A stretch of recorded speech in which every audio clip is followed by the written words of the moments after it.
Eu não cresci assim. Muita gente bota esse título em mim. Eles me veem agora como um cara sem camisa que faz 4.030 barras em 17 horas, que corre 330 quilômetros em 39 horas, que faz todas essas merdas loucas. Mas o que eles não entendem é a jornada que me levou para chegar nesse ponto. E o que me trouxe até aqui é que eu era o oposto do que eu sou hoje. Eu era o cara que fugia de absolutamente tudo que aparecia na minha frente, mas quase ninguém sabia disso. Eu era dois. Eu tinha esse eu real, que era medroso, inseguro, gaguejador, apanhava do pai e todas essas coisas. E eu construí essa pessoa falsa, que andava por aí como se a minha merda não fedesse, sabe? Então eu fazia as coisas assim. E com o passar do tempo, eu percebi que eu estava mentindo para mim mesmo e para as pessoas. Mas essa é uma jornada fascinante. Foi um longo processo. Meu pai me batia pra caralho. Eu era o primeiro bebê negro nascido nesse hospital chamado Millard Milford, em Buffalo, New York.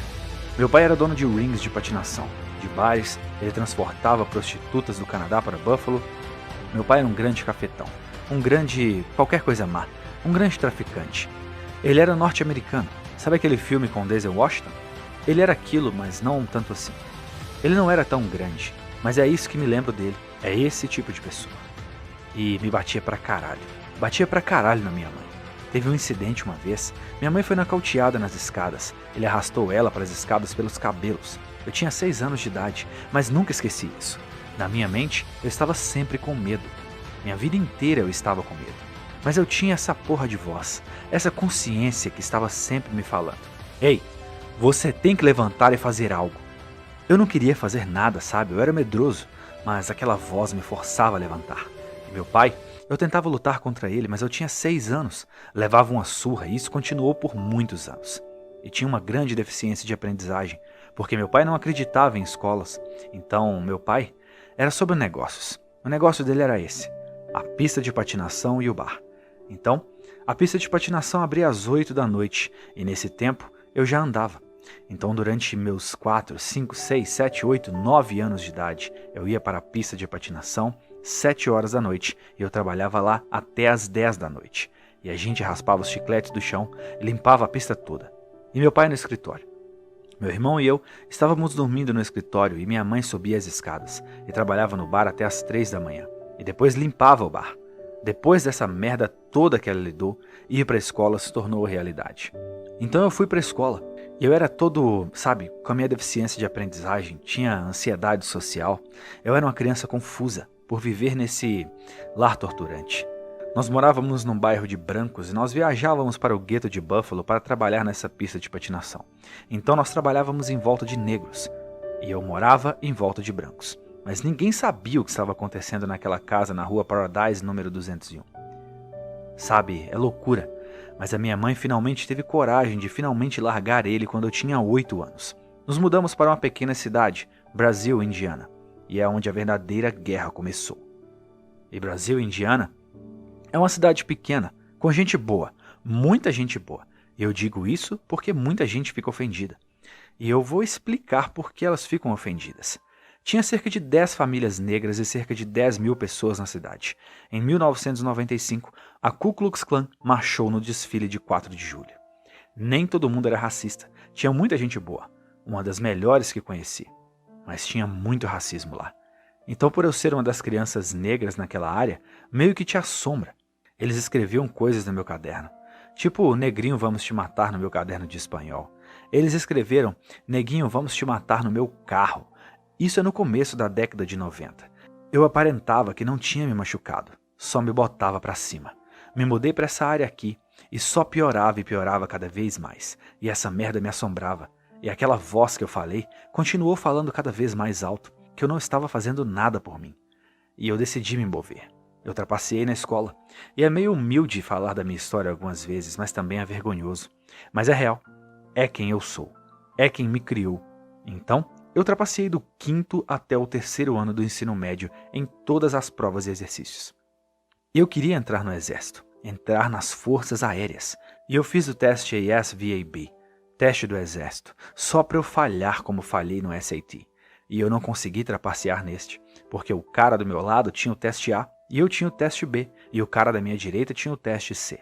E eu tentei trapacear no teste, mas não consegui. Eu tirei tipo 20 na prova. e queria ser da busca e resgate de combate das forças aéreas. São caras que pulam de aviões e resgatam oficiais. É uma divisão de operações especiais. E minha nota foi tão horrivelmente baixa que eu fiz de novo. E o cara disse que eu tirei 18 na segunda vez. Ainda pior, eu tinha que tirar 50 de 99. Então minha mãe e eu, por um tempo nós moramos num apartamento subsidiado pelo governo, $70 o mês, e também vale alimentação. E lentamente evoluímos para um lugar de $230 por mês. E nesse tempo nós éramos bem pobres. Mas a minha mãe conseguiu dinheiro suficiente para contratar um tutor 1 hora por semana. Ou seja, 4 horas por mês. Eu tinha 6 meses para estudar para o meu último teste. Eu só podia fazer o ASVAB 3 vezes. E eu estudei até a bunda cair e passei. Entrei nas forças aéreas e percebi que tinha muita coisa ainda por vir. Eu tinha medo de água, muito medo mesmo, e eu aprendi a nadar. Mas o que pega todo mundo nesses treinamentos, em todos os de operações especiais, é a segurança na água. Eles tentam praticamente te afogar, sabe? Por todas nossas vidas nós respiramos, e eles tiram isso de você, e querem ver o quão confortável você fica na água. E tem tipo 1% de afro-americanos nas forças especiais, e eu não sabia nada sobre afro. Muitos deles são péssimos flutuadores, o que eu sou, por causa da densidade óssea. Eu sofri, mas com 6 semanas no treinamento tinha apenas uns 25 caras ainda, dos 150. Eu era um deles. Eu não dormi por 6 semanas do treinamento, e eu queria muito desistir. Mas eu já tinha desistido de tudo na vida. Trapaceava na escola. Eu queria provar que as pessoas estavam erradas.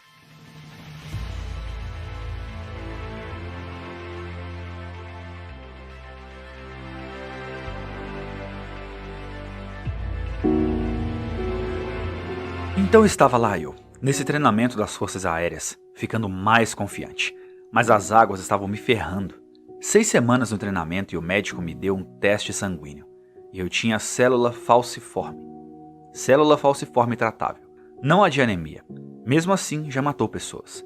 Eles me tiraram do treinamento por 1 semana e eu fui de muito desconfortável naquela situação de treinamento na água e agora estou muito confortável, só vendo os caras sendo afogados.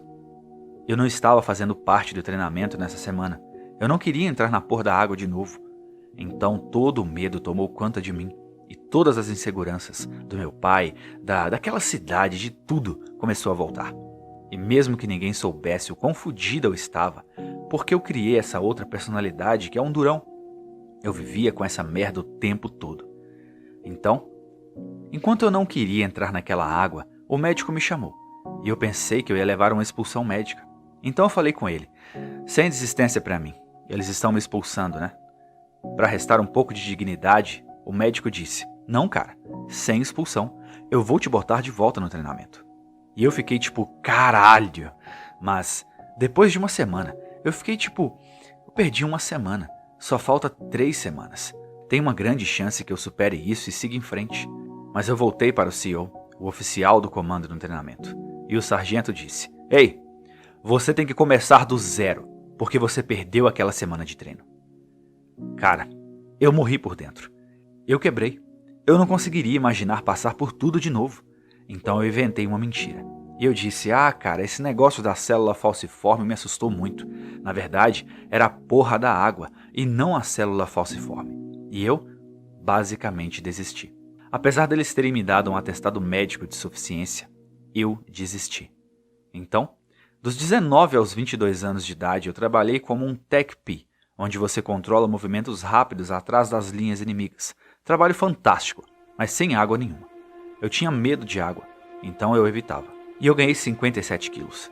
Nesse meio tempo, eu fui de 80 para quase 140 quilos. 134 foi o meu mais pesado. E eu comecei a achar as coisas confortáveis para mim. E quanto mais confortável eu ficava, mais desconfortável minha mente ficava. Porque aquela voz que eu disse estava sempre lá. Eu estava apenas tentando evitar aquela consciência. Eu queria que essa consciência me deixasse em paz, mas ela não me deixava.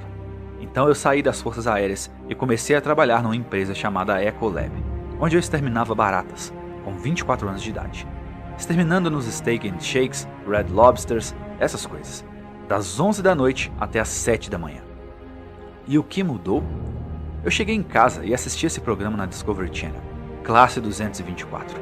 Cheguei em casa do Steak and Shake. Foi o último a ser detetizado. Peguei um milkshake de 1 litro, atravessei a rua e peguei uma caixa de mini rosquinhas do 7-Eleven.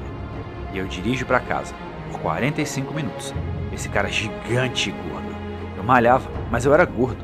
Eu não corria, não fazia treinos de potência, eu só ia para academia. Então eu dirigi para casa, liguei a TV e o que estava lá era o Discovery Channel. Então foi quando as coisas mudaram para mim. Eu estava tomando banho e eu saí ouvindo esses caras na TV. E eu assisti o programa e me fez refletir bastante no grande pedaço de merda que eu era. Eu sou exatamente o que as pessoas disseram que eu ia ser. Eu vi esses caras entrando na água e eu tinha muito medo disso. Não consigo nem expressar. Muitos de nós temos esses medos e coisas assim, mas eles superaram isso. Mas muitos de nós têm esse medo que não queremos enfrentar nesse caralho.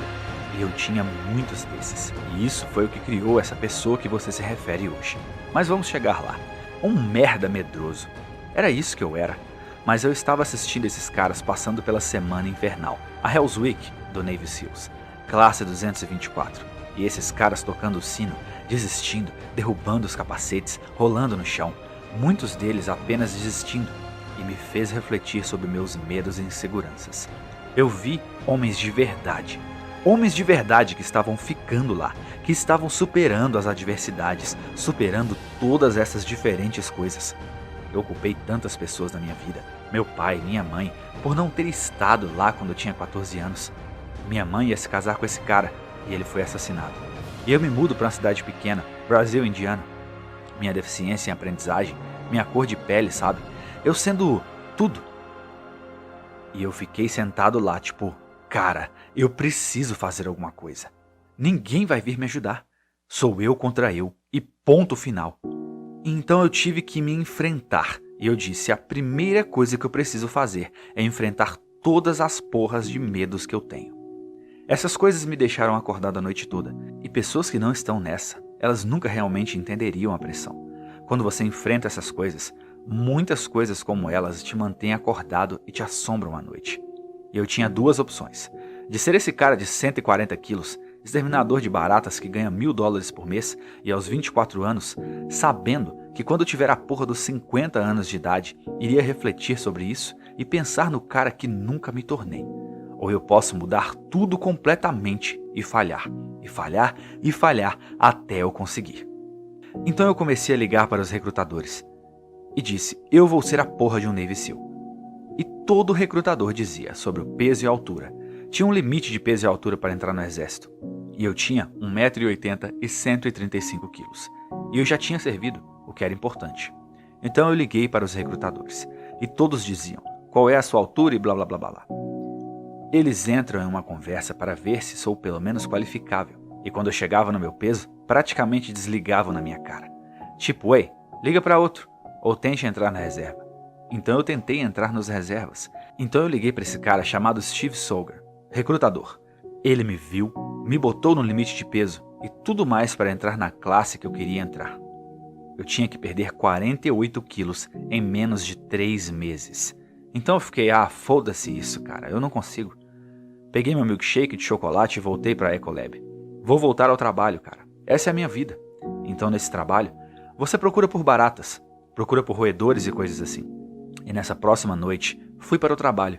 Eu saí matando baratas demais. Matei uma porrada de baratas e esse restaurante tinha muitas baratas e roedores e tudo mais, cara.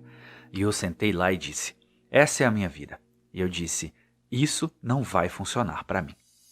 Então naquele restaurante, eu me demiti. Deixei minha lata no restaurante, minha lata de veneno. Entrei no caminhão da Ecolab, fui para casa e comecei a me exercitar como alguém. Me tornei a pessoa mais obsessiva do planeta. Eu tinha que inventar uma pessoa que não existia. Eu tinha que inventar um cara que podia enfrentar qualquer dor, qualquer sofrimento, qualquer crítica, ser chamado de neguinho, de qualquer coisa nessa porra de mundo. E estar de cabeça levantada e dizer, vai se fuder!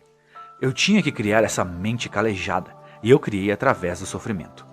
Eu construí do pior da merda, me torturando. Se estivesse chovendo do lado de fora, se estivesse nevando, o primeiro instinto é, não vá lá fora, não faça nada. Meu instinto foi, nós temos que ir lá fora. Qualquer coisa que fosse horrível na minha vida, eu normalmente diria não, que fosse desumano para muitas pessoas. Eu tinha que fazer, e eu comecei a calejar minha mente, e eu perdi o peso. Voltei para o recrutador, entrei naquela classe e passei por 3 semanas infernais dos Navy SEALs dentro de 1 ano. O único a passar por 3 semanas infernais em 1 ano, até onde eu saiba. A primeira eu não completei. As outras 2 sim. Eu não parei mais. A partir daí comecei a perceber, através desse processo, que a porra da mente é o que você criou. Eu comecei a abrir os caminhos que eu nem sabia que estavam ali. Não sabia nem que existiam. E quanto mais caminhos se abrissem, mais eu entendia que meu potencial era quase infinito. E modificou todo o meu mindset. Eu era somente David Goggins. E então, eu criei o Goggins.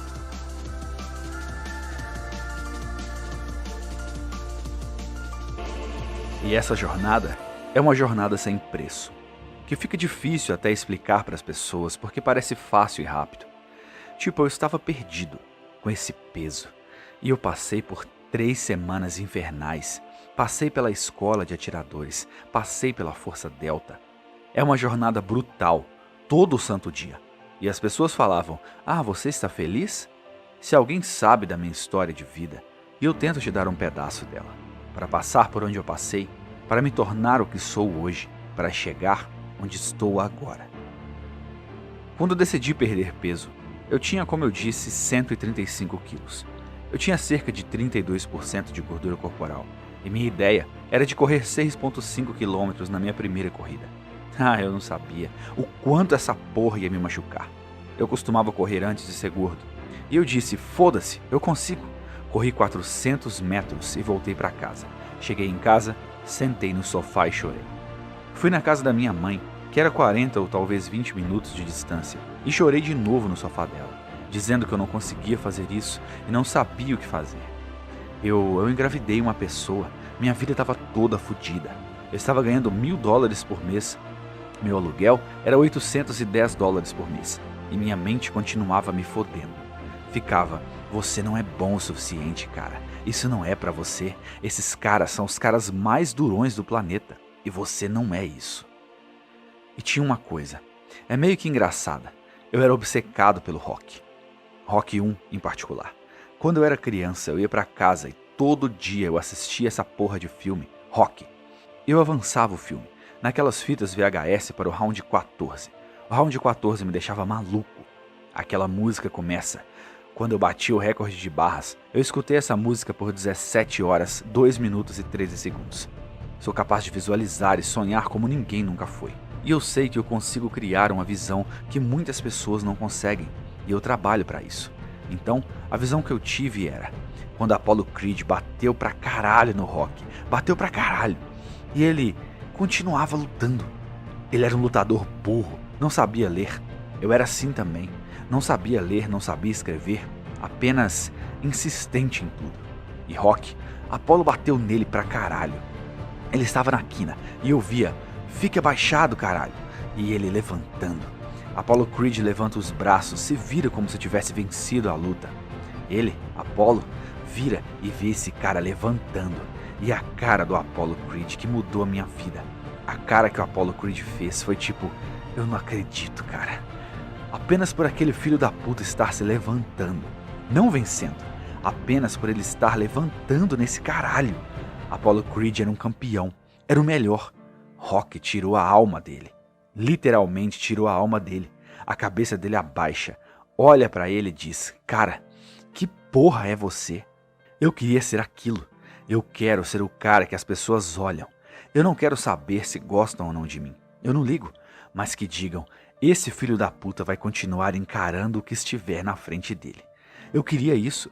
Eu queria mais do que qualquer coisa no mundo. Então, é isso. Eu continuei me visualizando, caindo e se levantando.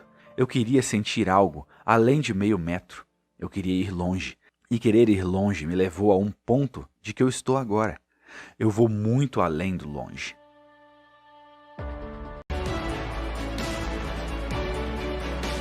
Então, basicamente o que eu fiz quando cheguei em casa. Eu tomei um milkshake de chocolate. Eu sentei e desisti. Eu disse, isso não vai acontecer, caralho. Eu tenho que perder 48 quilos e eu não consigo correr nem 400 metros direito. E eu comecei a conseguir pegar merdas negativas e ser feliz. Eu digo e se bastante. Parece brega, parece fraco, mas é verdade. Um dos recrutadores disse: não tem muitos Navy Seals negros. Eu fui o 36º Navy Seal afro-americano da história. Por causa da porra da água, as pessoas ficam com raiva de mim. Mas é verdade, caralho. Lide com isso.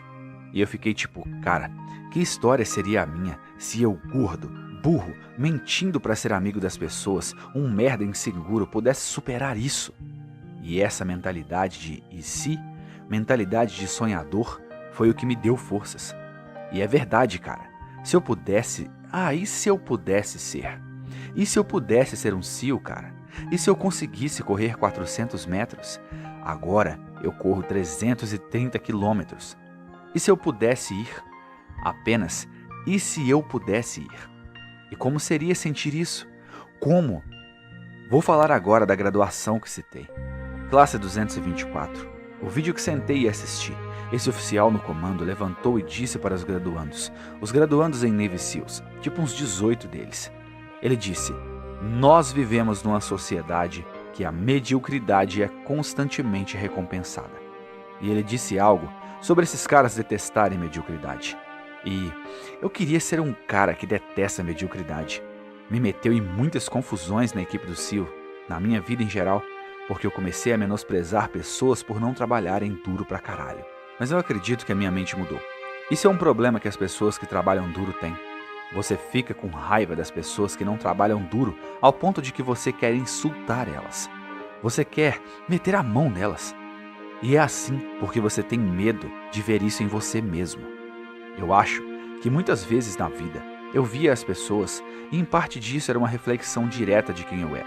E eu ficaria com raiva dessa pessoa, mas na reflexão eu estava com raiva de mim mesmo. Esse sou eu 100%. Quando vejo pessoas que fazem as coisas de má vontade, eu morro de medo de me ver nelas e fico com raiva delas. E não é uma boa maneira de lidar com isso, mas é natural, porque você morre de medo de ver esse tratamento. E isso me custou muito.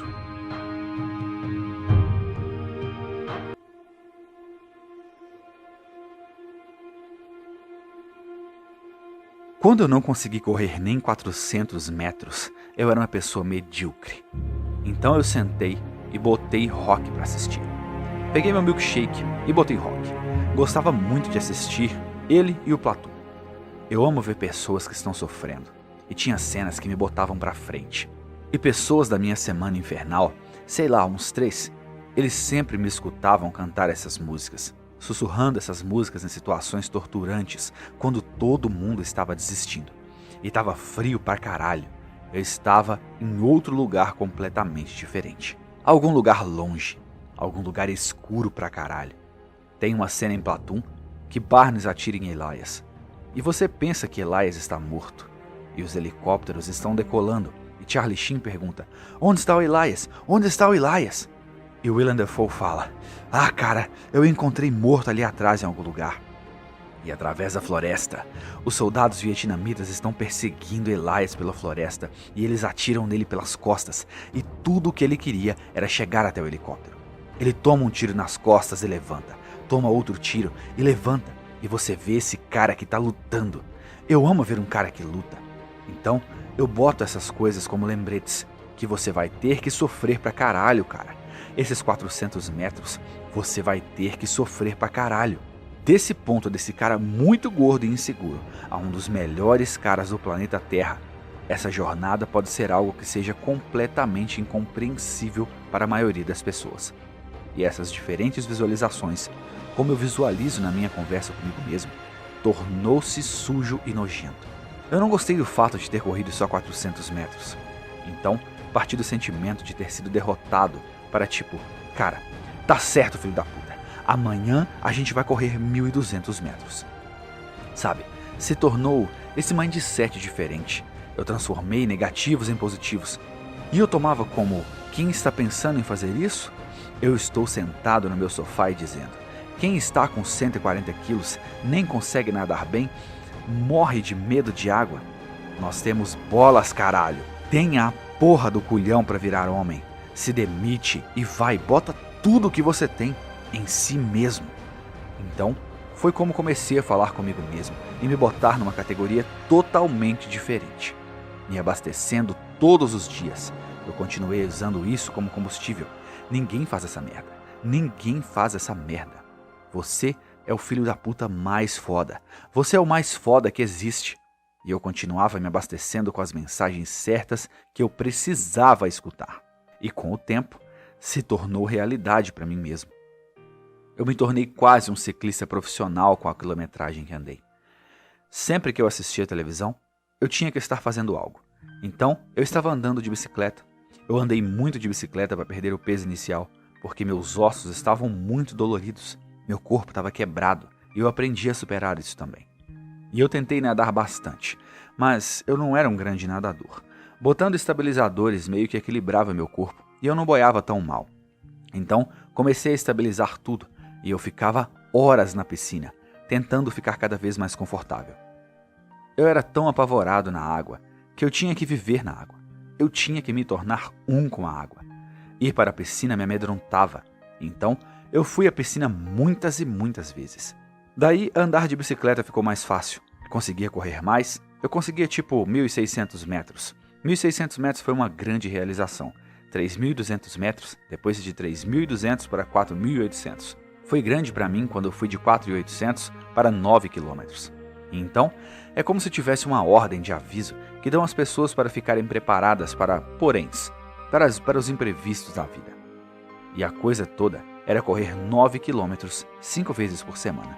Era meu objetivo e eu apenas continuei. Eu falho, volto do zero e uso a motivação positiva. E teve um dia que eu fui derrotado por completo. Mas comecei a perceber que faz parte do processo, faz parte da jornada. Eu tive que entender que faz parte do meu processo, ao invés de apenas dizer como eu dizia: eu não sou bom o suficiente. Sempre dizemos essa merda, não sou bom o suficiente, e tentamos outra coisa. Eu vou me fazer bom o suficiente, caralho. E isso se tornou a minha mentalidade. Eu quero me fazer bom o suficiente, e eu cometi muitos erros, mas isso foi o processo. Eu me fiz bom o suficiente. E os dias que eu não conseguia correr aquela distância, na próxima semana eu fazia o dobro. Então, na corrida que eu corria 400 metros, eu esperava algumas horas e tentava correr 800 metros na próxima, no mesmo dia. Se eu só conseguia andar, eu andava. Tornou-se um processo de trabalhar duro, e trabalhar duro nem é uma boa palavra para descrever isso. E indo mais longe e mais longe. E quando eu terminava de correr, eu ia para a bicicleta, eu ia para a piscina. Se eu me cansasse, se minhas pernas estivessem cansadas, eu ia para a academia. E eu desenvolvi essa rotina de exercício maluca, que eu fazia volumes, como 200, 300 repetições de pesos leves. E as pessoas ainda me perguntam como eu não tenho pele sobrando. Minha rotina na academia se tornou doentia. Eu fazia 200, 300, 400 repetições só no peito. Isso tudo para um único simples exercício, o supino. Tentando queimar muitas calorias, ganhar massa muscular. E eu me tornei obcecado por isso. Eu não me importava com lesões, se estava levando meu corpo num limite muito longe do normal. Se eu estava acostumado com comidas gordas e agora submetia meu corpo a um longo estresse, eu não sabia dessas coisas. Eu não pensava nisso. Eu não sabia me exercitar daquele jeito. Podia foder comigo. Essa é a razão que passei por 3 semanas infernais.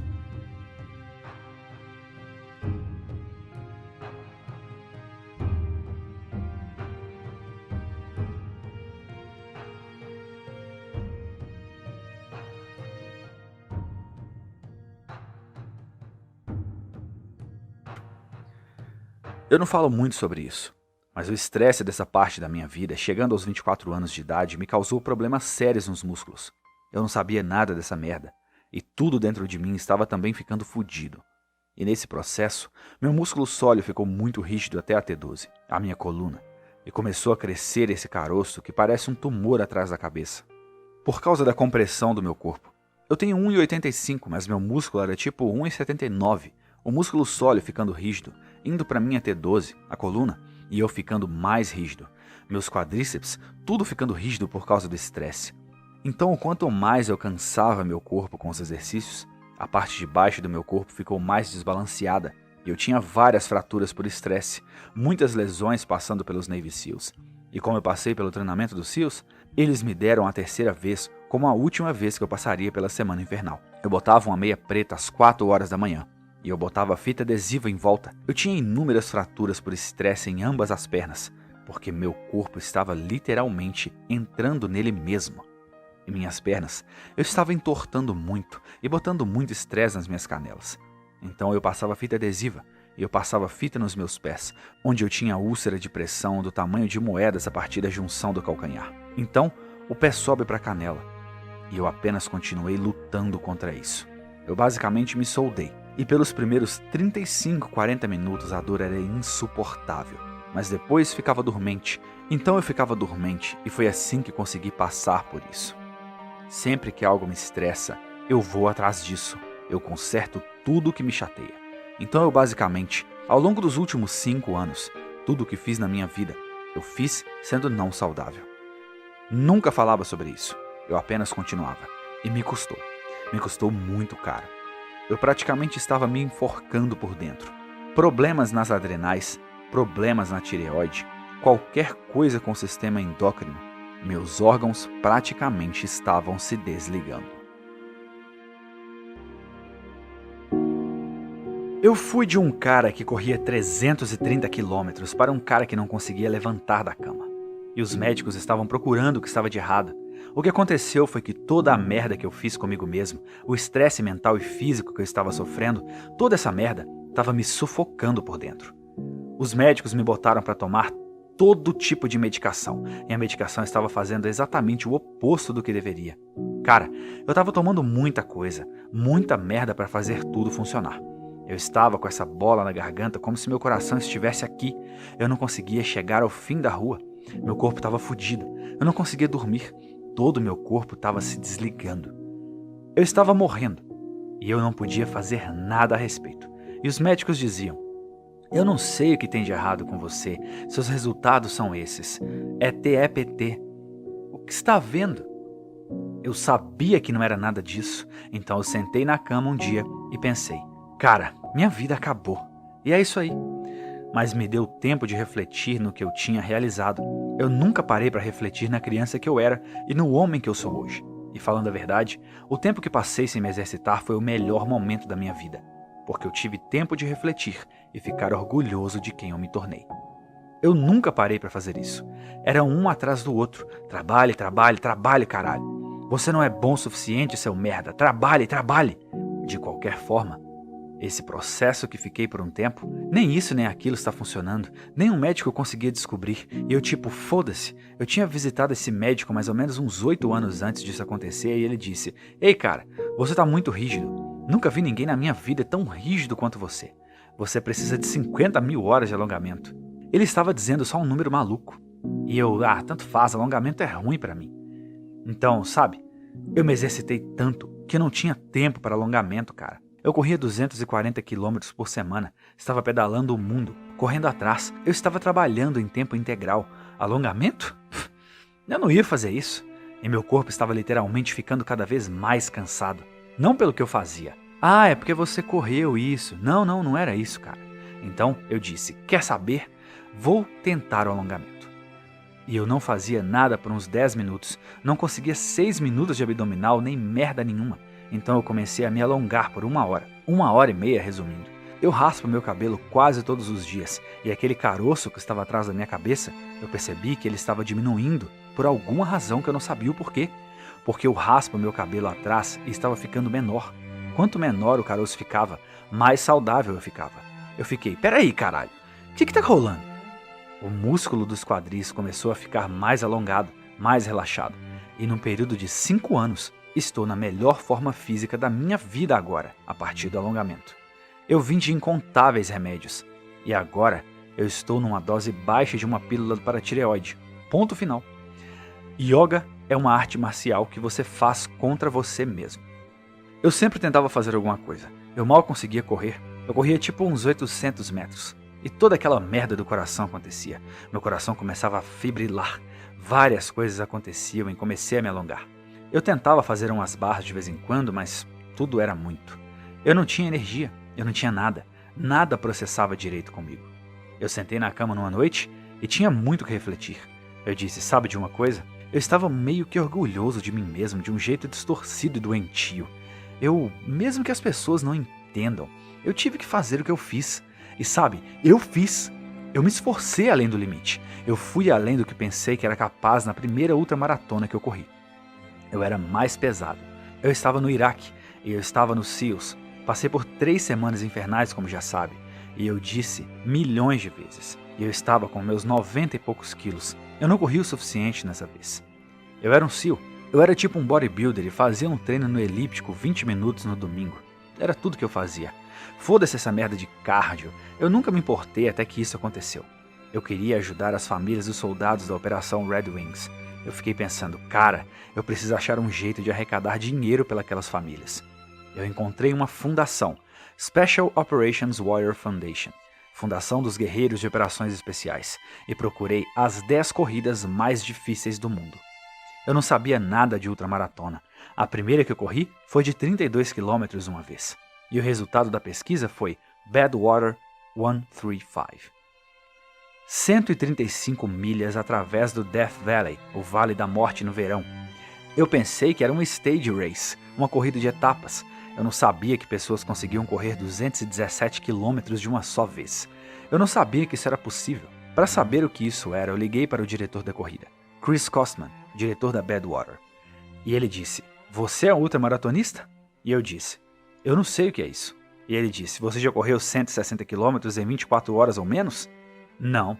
Mas eu disse, eu sou um Navy SEAL. Eu passei por 3 semanas infernais. Eu fui atirador. Praticamente o meu currículo. Ele não deu nem a mínima. Ele disse, eu não me importo.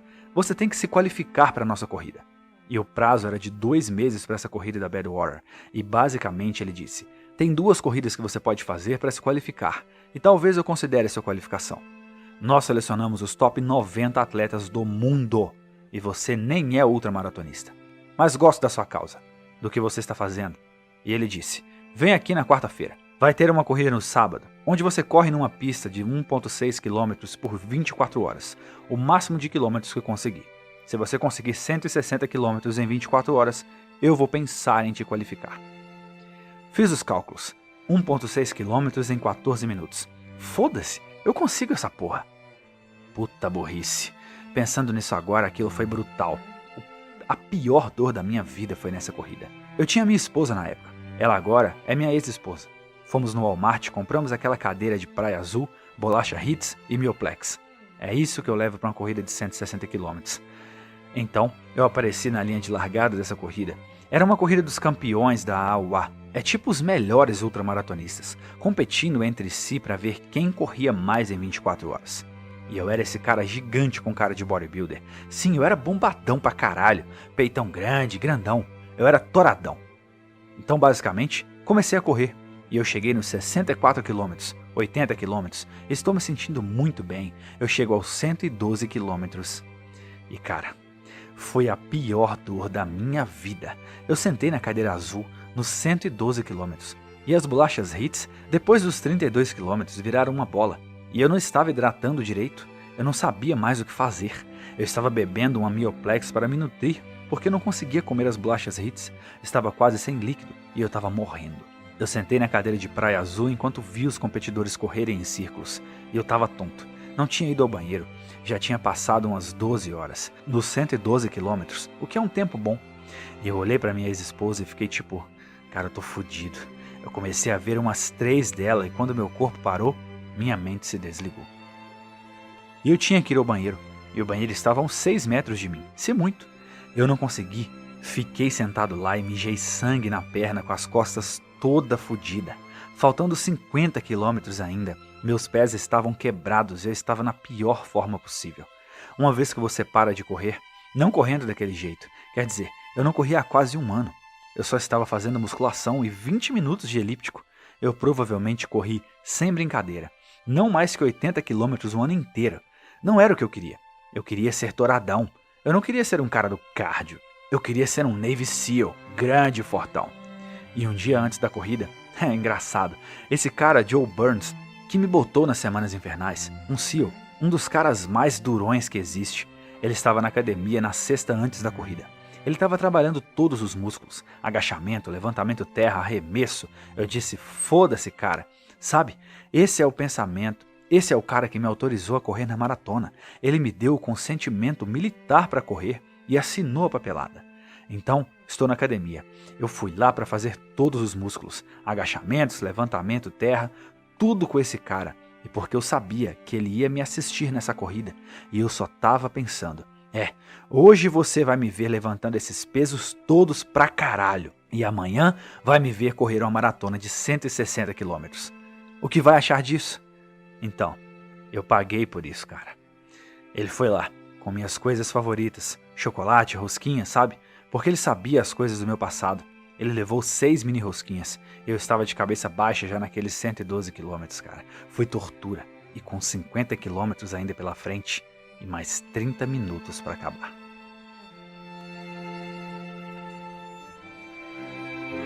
Eu comecei a alucinar, cara. Comecei a pensar um monte de coisa. Eu fui na minha mente, e muitos de nós, quando temos tempos ruins, mesmo a pessoa mais durona do mundo, nós esquecemos o quão durão nós somos perante esse momento difícil. Eu tenho esse lance, que eu levo uns segundos para refletir. Peraí, cara, você passou por isso e por aquilo, superou isso e aquilo. Eu nunca fecho a minha mente para o fato de que isso possa não ser feito. E eu sabia que precisava levantar. Precisava me nutrir. Precisava me hidratar. Eu precisava de parar de ficar tonto e foi a primeira coisa que fiz. Eu não entrei em pânico naqueles 50 quilômetros faltando para 160. Eu comecei o processo e certamente eu fui capaz de levantar. E eu estava literalmente mancando nessa pista. Apenas andando sem correr nada. Não conseguia correr. Meus pés estavam na pior dor. Essa foi a pior dor que eu senti na minha vida. Nada em nenhum treinamento é pelo menos comparável com esses últimos 50 quilômetros. E o que aconteceu foi, minha ex-esposa olhou pra mim e ficou tipo, cara, acabou. E nós concordamos, eu não ia conseguir a tempo. Eu estava muito lento. E naquele momento, nos 130 quilômetros, alguma coisa estalou, que eu provavelmente nunca mais vou conseguir fazer novamente. Minha mente, corpo, espírito e alma, tudo se conectou. E minha mente soube que eu não estava mais para brincadeira. Ela sabia que eu não ia desistir. Ela sabia que aquele cara estava morto, enterrado e já era. Por qualquer razão que seja, eu ia conseguir passar nessa porra. Eu não dou a mínima. Eu não tinha porra de plateia, não tinha nenhum troféu no fim. Na minha mente, eu nem estava em uma corrida. Eu era um nada. Não era por nada. Tinha um monte de gente que não sabia quem caralhos era eu.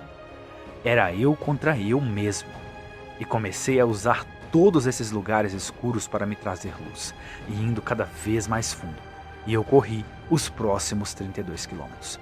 E eu corri os 32 quilômetros, corri 4 quilômetros a cada 20 minutos. E eu completei 162 quilômetros em 18 horas e 56 minutos.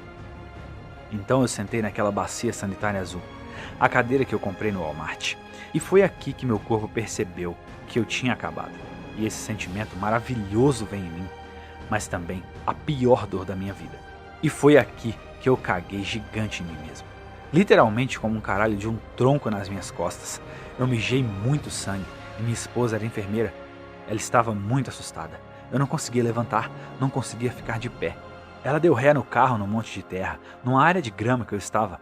E nós dois treinávamos peso nessa época, então ela era decentemente forte. Botei meus braços ao redor do pescoço dela e ela me botou no banco de trás do carro. E eu tinha esse poncho, porque era novembro em San Diego, e eu estava lá, me tremendo no banco de trás, e ela estava assustada. Você precisa ir ao médico, você precisa ir ao médico. E eu disse, só me leve para casa. Eu morava no segundo andar, ou segundo pavimento desse complexo de apartamentos em San Diego. Eu cheguei no primeiro pavimento e eu saí do carro. Eu conseguia ficar em pé, mas com os meus braços ao redor do pescoço dela. E eu estava caindo para frente, porque eu ia desmaiar. Eu cheguei no primeiro pavimento, caí. Não conseguia mais levantar. Botei meus braços ao redor do pescoço dela, conseguindo com a ajuda do corrimão. Botei meus braços ao redor do pescoço dela de novo e andei para a área da cozinha, que era bem na porta de entrada. Eu estava deitado no poncho, merda para todo lado. Ela me ajudou a chegar na banheira e parecia que terra estava saindo do meu pênis. E era horrível, a coisa mais nojenta do mundo e foi a pior dor que eu já senti em toda a minha vida. E a loucura é Eu vou dizer porque contei essa história. Eu não sou sádico, eu não sou louco. As pessoas podem pensar isso, elas podem botar títulos em mim depois de me ouvir, porque isso as faz sentir melhor. Porque elas podem pensar, uau, esse cara deve ser alguma coisa especial, ou um cara louco fudido. Não, eu sou um cara que veio do nada e qualquer um é capaz de fazer isso. Qualquer um. E eu sentei naquela banheira. Ela ligou o chuveiro, ligou para minha mãe, e a minha mãe estava namorando um médico nessa época. E o médico disse, você precisa levar ele para o hospital agora. Ela voltou e tudo o que eu queria fazer era ligar para o Chris Costner, o diretor da Badwater, e dizer, eu consegui, caralho. Ela disse, eu vou te levar para o hospital. E eu disse, não, não, não, me deixa aqui sentada desfrutando dessa dor. Ela disse, do que você está falando? Eu precisava ir para o hospital. Eu sabia disso, mas eu nunca pensei que era humanamente possível fazer o que eu fiz. Eu corri 162 quilômetros e nesses 162 quilômetros eu estava morto. Eu tinha chegado no meu limite máximo. O que eu achava que era o meu limite máximo, eu fui a 42 quilômetros a mais, depois de estar no meu pior estado físico possível. E toda aquela dor e sofrimento, e tudo que estava rolando na porra do meu corpo, e eu estava sentado naquela banheira e água caindo em mim, e foi o maior sentimento maravilhoso de realização. E eu não queria ficar entorpecido, eu não queria que me dessem remédios e que tirasse aquela porra de dor. Eu consegui, e por mais louco que pareça, foi o momento mais fantástico da minha vida, de superar isso, de vir desse garoto que se torturava mentalmente, torturava em tudo, para esse cara agora, que foi capaz de superar incríveis adversidades e obstáculos. E eu liguei para o Chris Costner, o diretor da corrida, e ele disse, a ideia de corridas de 24 horas é correr durante 24 horas. Você só correu 19 horas. E ele botou a dúvida na minha mente de que ele não me botaria na outra maratona. Ele era um cara durão, mas ele não sabia o quão fodido eu tava. Ele não disse exatamente, não vou deixar você correr. Ele botou dúvida em mim o suficiente para eu pensar, cara, eu preciso fazer mais do que isso. Então, eu tava quebrado. Eu tava muito quebrado. Mas mesmo assim, eu, minha esposa e minha mãe nos inscrevemos na primeira maratona de Las Vegas, pela faixa de Las Vegas. E aquele incidente aconteceu. Eu corri 160 quilômetros antes de correr uma maratona cerca de 2 semanas depois, dia 5 de dezembro. Era essa maratona que todos nós nos inscrevemos. Eu não conseguia andar, eu estava fudido. Então, 10 dias ou 2 semanas depois da corrida de 160 quilômetros, eu participei dessa maratona. Eu disse, quer saber? Eu não consigo correr. Talvez eu consiga andar com a minha mãe. Eu tentei sair. Eu disse, talvez eu vá assistir vocês correrem a maratona. Eu torço por você ou qualquer coisa assim. Eu disse que ia tentar andar com minha mãe. Chegou o dia 5 de dezembro. A disparada foi feita. 14 dias depois que eu me quebrei todo na corrida de 160 quilômetros. Eu me qualifiquei para a maratona de Boston em volta das 3 horas e 8 minutos de prova. Isso é loucura, cara. E o que é mais engraçado é que eu sei que as pessoas ouvindo esse filho da puta aqui, mesmo quando eu conto, eu quero dizer tanta coisa. Procure no Google, pesquise, eu não dou a mínima. Parece que eu estou inventando essa história toda. Até se fosse eu mesmo vendo um vídeo sobre um cara negro vindo de Brasil, Indiana, falando que isso aconteceu e isso e aquilo, 3 semanas infernais, escola de atiradores, corri 160 quilômetros, quebrei meu pé, quebrei meu corpo. Alguém vai falar, esse filho da puta é o maior mentiroso do planeta Terra. Ninguém faz isso. Mesmo quando eu mesmo conto, quase soa como uma mentira de merda. Pode pesquisar e ver que tudo isso é real. Quando eu ouvi a disparada, alguma coisa disparou na minha cabeça. E eu não senti tanta dor assim. Depois da corrida eu senti, mas alguma coisa aconteceu. Eu tava tipo, eu ouvi a disparada e aquela coisa voltou tipo, é isso aí, cara. Eu queria me qualificar para Boston. Essa era a minha meta, mas eu tava fudido. E eu não corri o tanto que eu deveria. De jeito nenhum por causa do meu treinamento no Iraque. Eu só levantava peso, mas o meu trabalho, minha meta era, quando eu me inscrevi um ano antes, eu queria me qualificar para Boston. E se você não se qualificar, cara, trabalhou tão duro. Para me ajudar, eu corri 162 quilômetros. E que porra são 42 quilômetros para mim agora? E o mindset que estava rolando era, eu corri 120 quilômetros a mais do que isso. E eu utilizei isso em minha vantagem. Depois que aquilo aconteceu, eu simplesmente corri.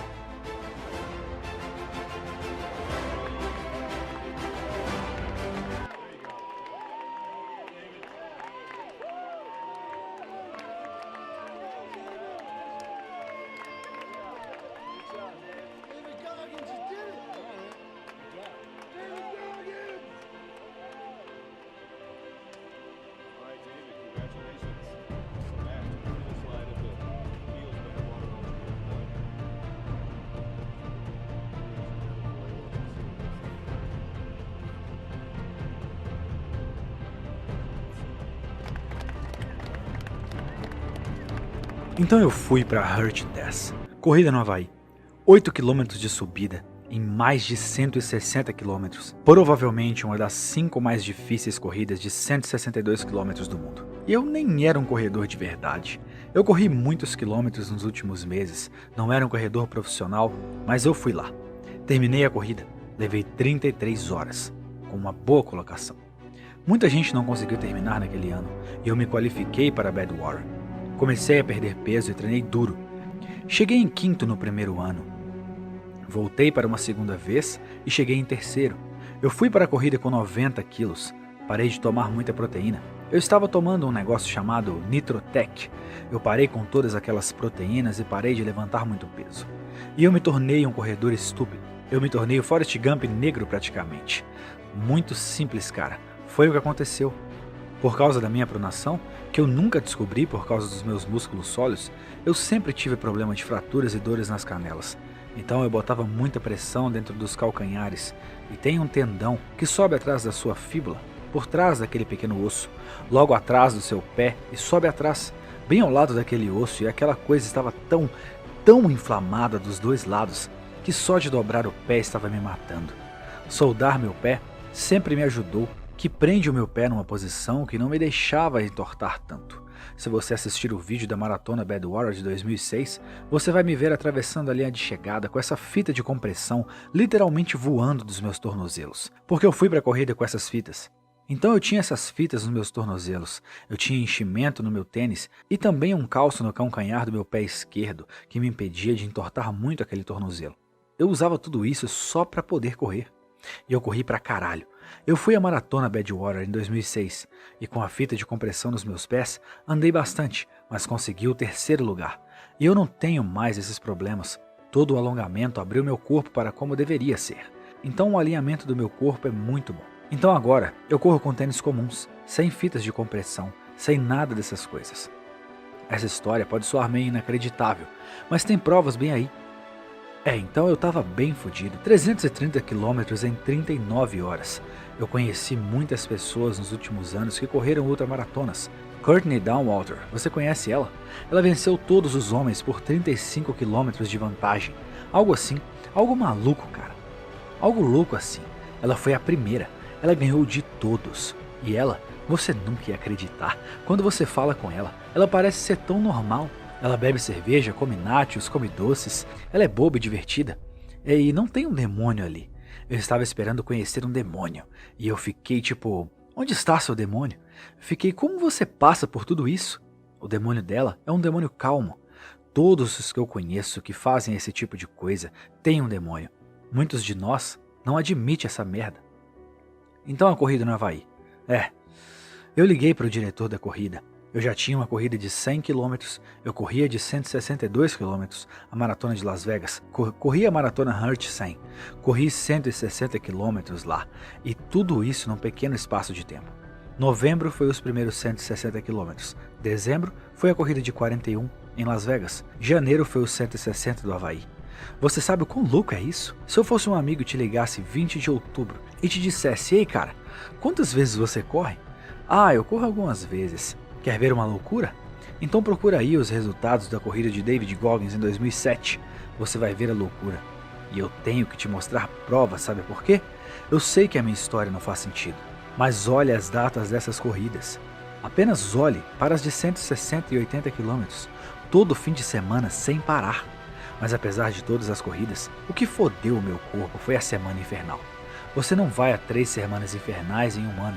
Eu gostava muito de agachamento. Amava agachamento. Eu passei pela primeira semana infernal assim. Me fudi todo. A segunda eu consegui terminar. Na terceira também terminei. E na terceira semana infernal, um cara morreu na quarta-feira. Então a semana terminou e eu me graduei. Estava muito frio. O nome dele era John Scott.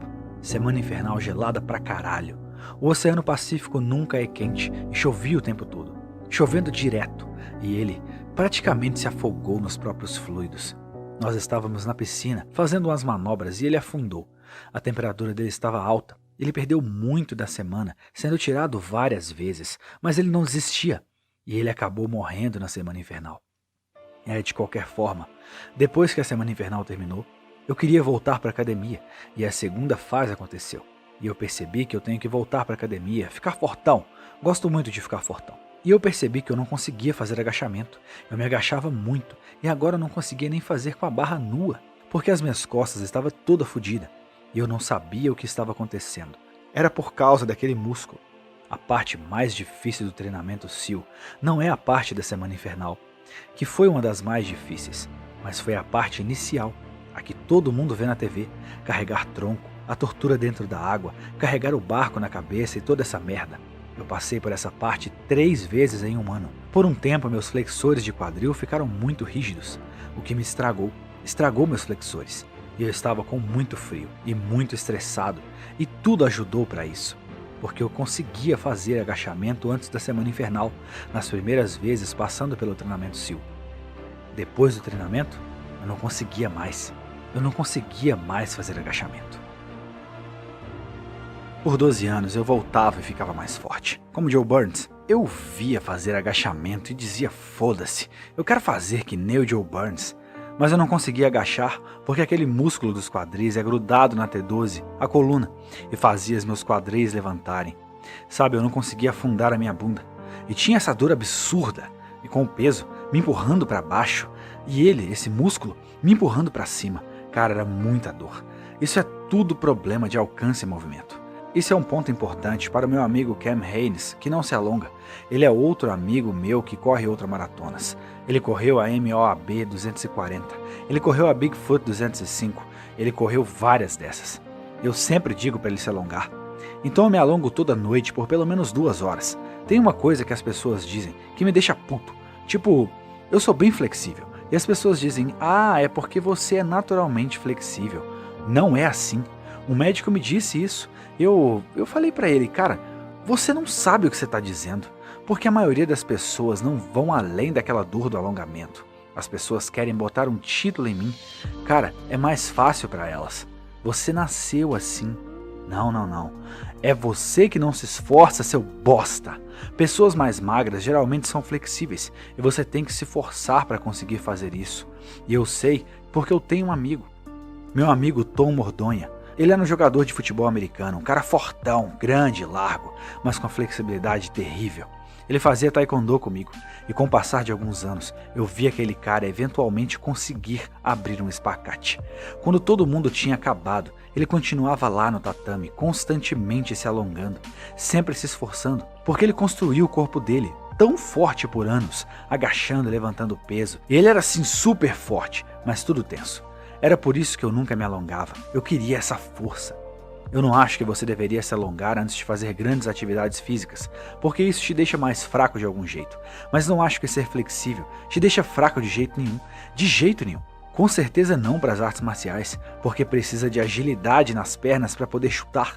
Precisa ser fluido, onde não é todo travado, que restringe o movimento do seu corpo. Eu sou um daqueles caras que idolatram o yoga. Eu sou como aqueles veganos que ficam, você tem que fazer isso, cara. Eu acho que personifiquei Krishna ou algo assim. Estou ficando assim. Se você faz qualquer coisa, tipo levantamento de peso ou algum tipo de artes marciais, onde é tudo explosivo, levantando pesos, é pesado empurrar. Yoga equilibra todas essas merdas, sabe? Teve um artigo recente que era alguma coisa como que o Hot Yoga é uma modinha sem sentido. Eu li. E dentro do artigo dizia que podia ter alguns benefícios, em termos de fortalecer suas artérias, e eles nem mencionaram proteínas de choque de temperatura. Tem uma pesquisa sendo feita agora, acredito que seja de Harvard.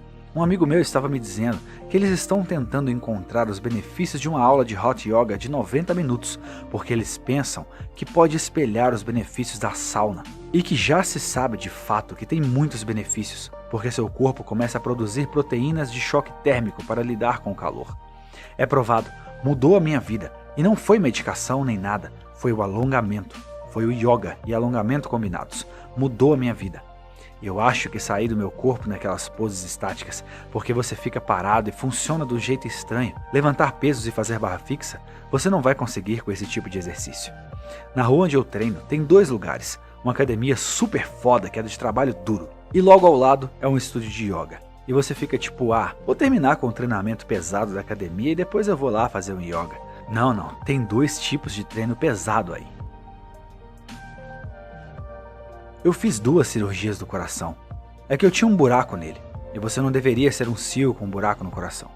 Eu nasci com isso, não foi detectado e eu me esforcei demais. Por volta de 2009 eu estava na primeira tentativa de correr através do país, e eu não conseguia continuar mais. O obstáculo da minha vida foi esse buraco. Eu passei 3 anos em atividade suspensa dos SEALs, passei por 2 cirurgias para tentar consertar isso. Eles me disseram que o buraco era do tamanho de uma moeda. Eu fiquei tipo, como caralho é um tamanho de uma moeda? Eles botaram 2 emendas de hélice, e eu fiquei tipo, cara, isso é impossível. Tem 2 emendas de hélice, assim como 2 estantes, e eles botaram esse catéter na minha artéria femoral, que veio até o meu coração. Eles foram e pegaram essa emenda em hélice, eles botaram ela, e lá eles descobriram 6 meses depois que o buraco não foi coberto por completo. E a emenda em hélice era grande pra porra, então eles botaram mais uma em 2010. Eu fiquei 3 anos de licença ativa. Eu fiquei em uma área de recrutas por 3 anos, tentando voltar da licença ativa. E essa foi a minha vida por 3 anos, cara. Eu estava perdendo sangue e eu estava muito mal. O que é incrível é que eu consegui fazer isso com um buraco no coração. Os médicos falavam isso, eles não sabiam que eu era um SEAL. Então, quando eu fui lá, os médicos encontraram um buraco e eles me fizeram fazer eletrocardiograma e tudo isso novamente. Depois que eu corri tipo 330 quilômetros, sabe? Eles disseram, você está em ótima forma. E eu disse, cara, eu não me sinto bem. É tipo subir em escada, tá me deixando fudido. Então, o Dr. Shrek ele fez um eletrocardiograma em mim. Ele disse, vá fazer um ecocardiograma. E eu estava lá fazendo o ecocardiograma tranquilo. O cara que estava falando comigo estava com esse bastão dentro do meu coração. Nós ficamos falando besteira e ele... Cara, quando as pessoas se calam, não é nada bom. Cara, ele estava lá, com o bastão no meu peito, relaxado, trocando ideia. E aí, o que anda fazendo? Como é que tá a vida? E eu fiquei tranquilo. E ele disse, eu volto já. Ele foi chamar um médico. O médico entra, bota aquele negócio no meu peito. O médico chama outro médico. Cara, aí eu tava me cagando. Quando se trata do seu coração, é coisa séria. Eles entraram e disseram, ei, você pode parar com o ecocardiograma. Nós precisamos falar com você aqui fora. Você tem um buraco no seu coração.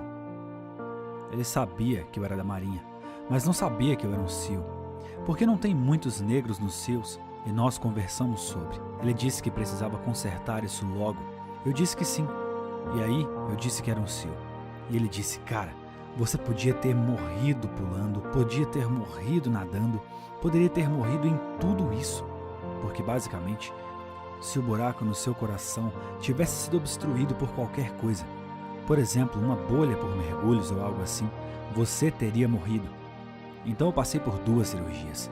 Eles te fazem fazer um exame de bolhas, um teste de bolhas, onde eles literalmente mandam bolhas nessa direção, bolhas benéficas, para ver se elas passam de um lado para o outro no coração. Então eles fizeram esse ecocardiograma de novo. E eles botaram um acesso ou algo assim. E mandam essas bolhas no seu coração e veem se passam de um lado para o outro. Depois de 6 meses, quando a cirurgia sarou, a bolha passou de um lado a outro. E eles disseram então, sabe, você não está 100%. Eu tive que esperar 1 ano antes de outra cirurgia, porque aquela emenda teria que estar completamente cicatrizada antes de fazer outra. Eles sabiam que eu tinha um buraco por causa da cirurgia e eu tinha outro buraco para consertar. Eu não sabia que tinha. Até então eles disseram, faça o que você achar confortável. E sabe, o buraco não vai matar você agora. Não pode mergulhar e não pode pular. Eu não era mais um SEAL, então eu fui um recruta por um tempo. Então basicamente, o que foi loucura, antes da minha 2ª cirurgia, eu estava treinando para o Delta Force. E eu queria me transferir para o Delta Force, eu estava correndo com peso, 20 ou 30 quilos. Eu deveria caminhar ou marchar como se estivéssemos acampando. Eu corria com isso. Então no dia da cirurgia, eu corri com peso, porque eu sabia que eu estaria fora de serviço por um tempo. Então foda-se, melhor eu fazer a minha última, cara. Tudo o que eu podia fazer está na minha agenda de treino. Depois da cirurgia, tudo o que eu podia fazer era andar. Então eu me tornei um ultra caminhador. Andei até o cu cair, cara, e levou tempo. Levou 1 ano para cicatrizar. Meu primeiro teste de bolhas depois da minha cirurgia do coração voltou negativo ou positivo. A bolha passou de um lado para o outro de novo e eles tiveram que me abrir. Mas nesse tempo, meu coração cicatrizou ao redor daquilo muito bem. e eu passei no segundo teste da bolha, e o médico olhou para mim e disse: "Me desculpe ter que informá-lo que teremos que abrir seu peito na próxima vez para ver o que está acontecendo." E eu sentei lá pensando que essa poderia ser a terceira cirurgia do coração. E então, foi foda, cara. Eles disseram que eu teria que esperar por mais 6 meses para ver se tinha realmente fechado. E eu voltei pensando, cara, eu tô para ser aberto de novo. E aquela bolha ficou presa. Cara, não passou. Prende essa porra aí. Estou visualizando isso, cara. Isso é algo a ser visualizado. Puta merda, cara, isso é loucura. É loucura que eu queria correr com peso, com um buraco no coração. Eu fiz isso por muitos anos, então foda-se. Melhor continuar, cara. Depois de tudo feito, tá tudo certo agora. Alguma merda ainda vai acontecer, mas tá tudo bem agora. Só estou esperando pelo próximo aparecer e eu vou resolver como sempre. Vou atacar isso. Mas sim, estou na minha melhor forma. Estou com 43 anos. Fiz aniversário em 17 de fevereiro e estou na minha melhor forma. Não vou bater na madeira, porque a vida vem até você. Não vou bater na madeira. Foda-se, pode vir. Eu já tive de tudo, cara. Já tive de tudo. No desafio de barra fixa eu falhei 2 vezes antes de finalmente conseguir na terceira tentativa. Na primeira vez eu rasguei meu antebraço e na segunda vez tem uma foto da minha mão na internet e é uma queimadura de 3º grau. Parece que fui mordido por um lobo. O engraçado disso é que isso não aparece depois só de uma barra, então você imagina a dor. E eu só tinha um ponto de contato e é isso. Não é que nem correr. Você consegue superar porque você tem essas pernas gigantes e é diferente quando você tem essas mãos de merda fracas pegando na barra. Imagine 4.030 barras. E eu pesava 94 quilos na época. Eu era maior naquela época. Hoje eu estou com 84 quilos. Então eu era 10 quilos mais pesado.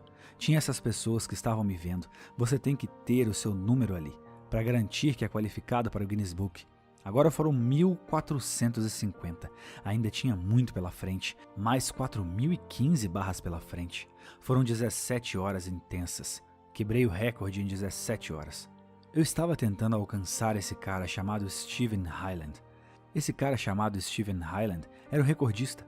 E tem vídeo das últimas 3 puxadas para eu quebrar o recorde. Eu estou falando um monte de merda para esse cara. Eu estou tipo, ei seu filho da puta, pensou que eu não ia conseguir, hein? Eu te falei, seu bunda mole, eu vou te pegar. Eu tô aqui agora, cara. É um vídeo legal, apenas eu falando merda, mas eu não senti nada. Eu estava apenas feliz de não ter que fazer mais. Eu fiz 67.000 barras em 9 meses para treinar para as 4.000. E as derrotas? Eu fiz a primeira vez em setembro, falhei miseravelmente. Eu tinha feito 2.588, ou algo assim. Falhei miseravelmente em frente a milhões de pessoas. 2 meses depois, em novembro, eu tentei de novo, falhei de novo. 2 meses depois, 19 de janeiro, eu finalmente consegui. Depois que eu consegui, não é como se eu estivesse feliz. Foi, eu não tenho mais que fazer isso. Foda-se, cara. Foi assim que eu me senti. Finalmente tinha conseguido aquela porra, cara. Quando cheguei aqui hoje, porque agora faz parte de mim. Eu não gosto de fazer, então eu vou fazer. Se você não gosta de fazer, então você tem que fazer isso. Essa é a minha vida. Não é como quando alguém fica bêbado com um certo whisky e ficam com nojo só de cheirar. E eles cheiram e dizem, eu não gosto de correr. E as pessoas não acreditam. E eu fui um cara grande 2 vezes na vida. Daí a razão pela qual eu não gosto de correr. Machuca, é brutal, é um saco. Eu quero correr por 2 horas, eu quero correr por 39 horas, correndo numa pista de 1.600 metros. Cara, foda-se, eu não sou louco, isso é uma merda. As pessoas me botam nessa categoria de, nossa, você deve ser um cara muito louco que ama fazer isso. Não, cara, de jeito nenhum. Mas é por isso que eu faço isso. É a única maneira de calejar meu cérebro, cara. O único jeito de me fazer durão. E as pessoas fazem aulas de resistência mental, até os CEOs fazem aulas de visualização, autoconversação, como um elefante, um por um. Controle a respiração. Você tem que se botar numa situação infernal. É um estilo de vida. Como você vai reagir? Como você vai reagir quando todo aquele treinamento for pro lixo, quando você está na porra da água congelando e você está fudido e é a primeira hora de 130 da semana infernal?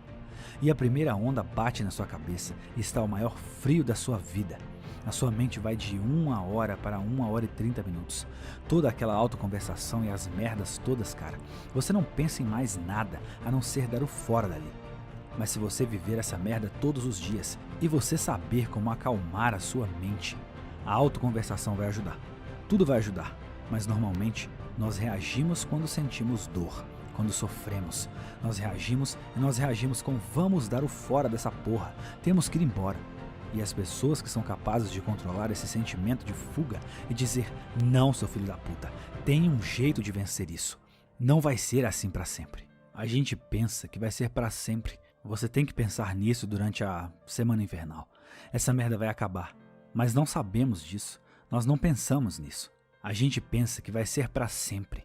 E você tem como relaxar na sexta e andar através do sofrimento. Todos aqueles 16, 17 caras que se graduaram na semana infernal e você teve a chance de ver esses caras saírem vitoriosos. E você tem a chance. Pense nisso. Se você sair antes da hora, você toma aquele banho quente. A primeira coisa que vem na mente é: nossa, mas que merda, por que eu desisti? Então o que me motivava? Eu desisti de muitas coisas. Eu sabia o que estava no fim do desistir.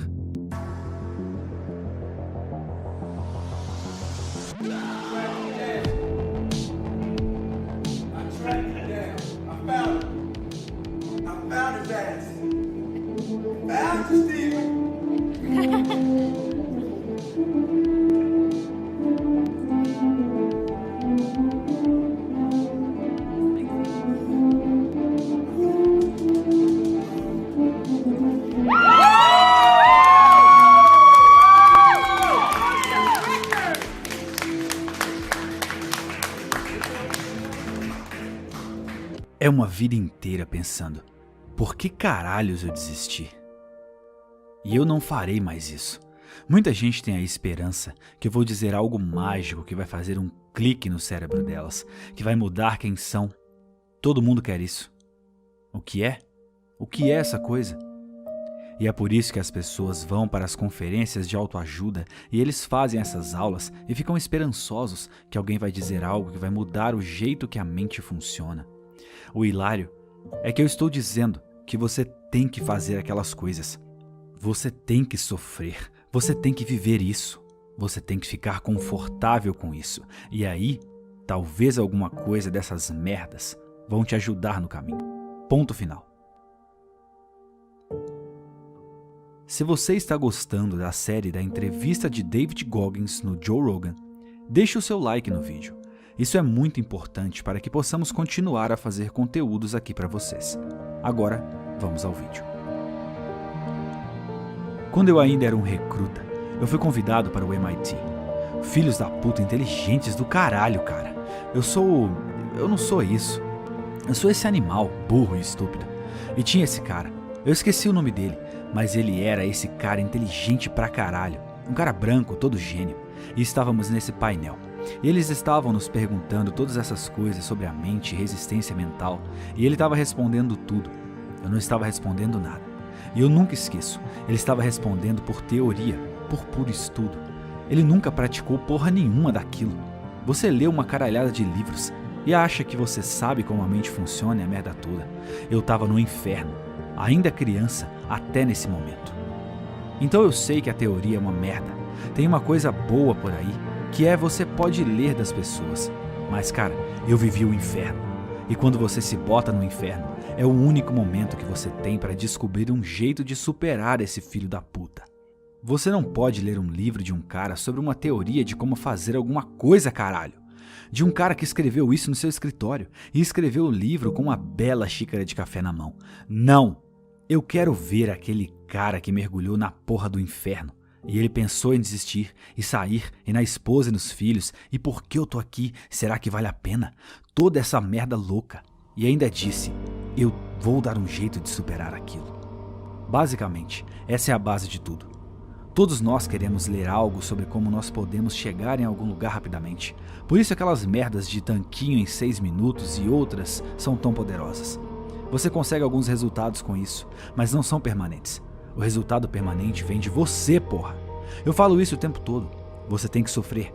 Você tem que tatuar isso na porra do seu cérebro. E quando aquele tempo ruim vir de novo, Você não vai esquecer. Você pode até esquecer por um momento, mas você vai no pote de biscoito. Eu chamo assim, é algo que todos nós aturamos. Eu chamo isso de pote de biscoito. Nós normalmente esquecemos o quão durões nós somos, mas você tem que refletir. Tire alguns segundos, reflita. Eu passei por isso, passei por aquilo, e você lembra a você mesmo que é um filho da puta durão. E aí você consegue superar. Mas se você não acredita, você suportou muitas merdas. Você tá assoprando fumaça, cara, e não vai conseguir nada. A teoria do inteligentinho era sobre... Eu esqueci exatamente, mas era algo relacionado com o que a mente faz sobre estresse. E como não conseguimos... Ele diz, e como não conseguimos fazer algo. E eu fiz. Eu fiz o que ele disse que não conseguiríamos fazer. Sabe o que ele disse que eu não conseguiria fazer? Era algo tipo... Ah, você nasceu desse jeito, você não consegue ser de outro jeito. E estava dizendo que quem eu sou hoje, como se tivesse que nascer com poder genético ou presente de Deus, mas eu tinha que ter algum dom especial. Eu esqueci o que me deixou puto, mas era algo como, para ser alguém, você tinha que nascer com isso. Era o conceito geral, e eu sei como nasci, e eu sei as batalhas que eu tinha na minha mente. E quando ele disse isso, eu fiquei com aquele olhar na minha cara, e alguém na multidão me fez uma pergunta, e eu desmenti tudo que ele disse. Eu disse, não cara, eu sei de verdade essa porra, que você pode ser esse cara fudido, tipo, um cara muito fudido e com o mindset correto. E soa muito fácil com o mindset correto, não soa fácil? Soa como uma pergunta simples. Você pode, mas você tem que ir àqueles lugares escuros que normalmente nós fechamos. E nós temos que abrir. Nós temos que abrir e lutar contra essa porra de demônio. Entrar lá, falar com aquele filho da puta, dizer qual é, cara. E normalmente nós gostaríamos de pegar essa pista de 4 faixas, a pista fácil. Tem placas, tem restaurantes, todos nós amamos essa pista de 4 faixas. Sempre pisamos em cima da pá, e tudo que fiz foi pegar aquela porra de pá. E com essa pá, eu fiz o meu próprio caminho. E pode ter pedras maiores. Elas podem estar a 300 km mais rápido que você. Mas indo nesse caminho da vida, essa jornada que você mesmo fez, incrivelmente difícil. E o que está no fim desse caminho, filho da puta, é uma coisa gloriosa. Que você não consegue nem explicar para as pessoas, e estamos com medo no fim de tudo. São todos nós, até as pessoas que têm essas merdas de teoria. É mais fácil aceitar o fato de que eu não sou bom o suficiente e não fui feito para isso. Alguns de nós não conseguem ser a porra do LeBron James, mas eu te digo, cara, nós conseguimos o que nós quisermos quando se resume a puro instinto e poder primitivo. Superar as merdas e conseguirmos ter muito, muito a mais do que pensamos que podemos. O problema de um cara com essa teoria é que a teoria é baseada em resultados, e esses resultados são baseados em seres humanos. E alguns seres humanos nascem com dons, como LeBron James e seu talento físico, John Jones do MMA, talento físico óbvio. Mas quando você olha para alguém que é super bem sucedido, você sempre presume que tem que ser por algum dom físico, porque as pessoas olham para elas mesmas. Tenho certeza que esse médico, esse cara velho, com a barriga protuberante, com braços finos e ombros fracos, provavelmente pensou, bom, tem pessoas que são mesomorfas, usando todos esses termos científicos que eles têm um crescimento de fibra muscular elevado. Eles vão dizer todas essas merdas loucas, que é verdade no mais alto nível dos vencedores, mas não significa que não pode se tornar um. Não, apenas significa que é muito doloroso para a maioria das pessoas superarem, então poucas pessoas superam. Se você olhar para os resultados, ele estaria certo, mas ele não está certo. Essa é a verdade pura. Não é um caminho todo iluminado com postes bonitos, com belas e lisas pistas. É uma merda difícil que você vai falhar e vai ficar na sua cabeça e vai dizer, eu não sou bom o suficiente, e é como você supera isso. É como você supera isso todos os dias, quando aquela voz começa a dizer, cara, eu tenho 43 anos, eu já fiz muita coisa. Você começa a ficar civilizado, a geladeira fica cheia, começa a ganhar dinheiro. Ah, não tô mais no frio, tô aposentado. E começam a dizer, aos 40 anos, as pessoas não deviam jogar mais futebol, basquete ou treinar. Você começa a acreditar nessa merda e fica na porra da sua mente. Tem pessoas que estão se aposentando aos 40 e poucos, aos 30 e poucos. Com 43, eu continuo correndo 160 km por semana, fazendo milhares de barras, milhares de flexões. Porque não estou me deixando ser civilizado. A pior coisa que pode acontecer com alguém é se tornar civilizado. Você perde a porra dessa luta. Você perde o porquê eu estou fazendo essa merda. Ah, eu estou bem. Você não está bem, cara. Você nunca chegou na linha de chegada. Essa é a minha mentalidade. Você pode ter mais, mas nunca chegou lá. Você quer ser o incomum entre os incomuns. Ponto final. O incomum entre os incomuns. E obrigado por fazer parte da nossa história assistindo nossos vídeos. Não se esqueça de deixar um like e compartilhar o vídeo com seus amigos. Se quiser se tornar um membro do nosso canal, clique no botão Seja Membro e confira os benefícios. Nós não vamos parar enquanto você não se superar. Agora vai lá e faz acontecer. Agora é com você.